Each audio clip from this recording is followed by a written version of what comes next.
ସିଧା ମିଳିବ 45,000 ଟଙ୍କାର ଲାଭ। ଜିଏସ୍ଟିର ସଂଶୋଧନ ପରେ ଆସିଲା ଏପରି ଏକ ବଡ଼ ଖବର। ହଁ ଦର୍ଶକ ବନ୍ଧୁ, ଦେଖନ୍ତୁ ସିଧା ମିଳିବ 45,000 ଟଙ୍କାର ଲାଭ। ଜିଏସ୍ଟି ସଂଶୋଧନ ପରେ ମଧ୍ୟବିତ୍ତ ପରିବାରଙ୍କୁ ଫାଇଦା।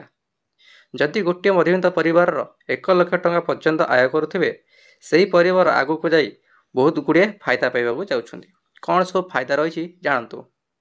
ଜିଏସ୍ଟି ସଂଶୋଧନ ପରେ ମଧ୍ୟବିତ୍ତ ପରିବାରକୁ କେମିତି ମିଳିବ ଫାଇଦା? ଏ ପ୍ରଶ୍ନ ଏବେ ସମସ୍ତଙ୍କ ମନରେ। ଯଦି ଗୋଟିଏ ମଧ୍ୟବିତ୍ତ ପରିବାରର ମାସିକ 1 ଲକ୍ଷ ଟଙ୍କା ପର୍ଯ୍ୟନ୍ତ ଆୟ କରୁଥିବେ, ସେହି ପରିବାର ଆଗକୁ ବାର୍ଷିକ ପାଖାପାଖି 40,000ରୁ 45,000 ଟଙ୍କାର ପର୍ଯ୍ୟନ୍ତ ସଞ୍ଚୟ କରିପାରିବେ। କେମିତି ସଞ୍ଚୟ କରିବେ ଆମେ ଆପଣଙ୍କୁ ଏହି ରିପୋର୍ଟରେ କହିବୁ। କେଉଁ କେଉଁ କ୍ଷେତ୍ରରେ କେତେ ଟଙ୍କା ସଞ୍ଚୟ କରିପାରିବେ ଆସନ୍ତୁ ଜାଣିବା।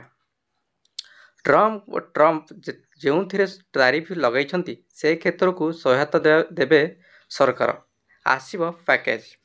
ବର୍ତ୍ତମାନ ପାଇଁ ଆମେରିକା ଏବଂ ଭାରତର ଯେପରି ତାରିଫ ଉପରେ ତାରିଫ ବା ଆପଣଙ୍କ ସେନ୍ସସ୍ ଲାଗି ଚାଲିଛି, ସେହି ସେନ୍ସସ୍ ଲାଗିବା ଉପରେ ଭାରତ ସରକାର ବହୁତ କ୍ଷେତ୍ରରେ ସହାୟତା ଦେବାକୁ ସରକାର ମଧ୍ୟ ପଛେଇ ନାହାନ୍ତି। ପୁଣି ଆସିବାକୁ ଯାଉଛି ବହୁତ ଗୁଡ଼ିଏ ଫାଇଦା, ଯେଉଁ ଫାଇଦା ଆପଣଙ୍କୁ ମଧ୍ୟବିତ୍ତ ପରିବାରକୁ ବହୁତ ଲାଭବାନ କରିବ। ଯେପରି ଜିଏସ୍ଟିର ସଂଶୋଧନ ପରେ ବର୍ତ୍ତମାନ ପାଇଁ ଟ୍ରମ୍ପ ଯେଉଁ ଯେଉଁ ଜାଗାରେ ତାରିଫ ଲଗାଇଛନ୍ତି ସେହି ଜିନିଷ ଉପରେ ସରକାର ଏକ ନୂଆ ପଦକ୍ଷେପ ନେଉଛନ୍ତି ଏବଂ ସେହି ତାରିଫ ଉପରେ ଆପଣଙ୍କର ନୂଆ ନୂଆ ପ୍ୟାକେଜ ମଧ୍ୟ ଆସୁଛି। ଗୋଟିଏ ଛୋଟିଆ ମଧ୍ୟବିତ୍ତ ପରିବାରର ବାର୍ଷିକ ଆୟ ସାଧାରଣତଃ ଜିଏସ୍ଟି ଲାଗୁ ହେବା ପରେ ପୁରାପୁରି ବଦଳିଯାଏ।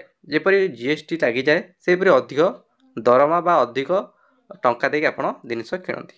ସେହିପରି ଯଦି ଗୋଟିଏ ଛୋଟିଆ ବା ମଧ୍ୟବିତ୍ତ ପରିବାର ବାର୍ଷିକ ବଜେଟ୍ ସଂଶୋଧିତ ଜିଏସ୍ଟି ଲାଗୁ ହେବା ପରେ ପୁରାପୁରି ବଦଳିଯିବ। କାରଣ ପୂର୍ବରୁ ଯଦି ଗୋଟିଏ ପରିବାର ବାର୍ଷିକ ବୀମା କରୁଥିଲା, ତେବେ ସେ ବାବଦରେ ପରିବାରକୁ 80% ଜିଏସ୍ଟି ଦେବାକୁ ପଡ଼ୁଥିଲା। ଅର୍ଥାତ୍ ଆପଣଙ୍କର ଜିଏସ୍ଟି 80% ଲାଗୁଥିଲା।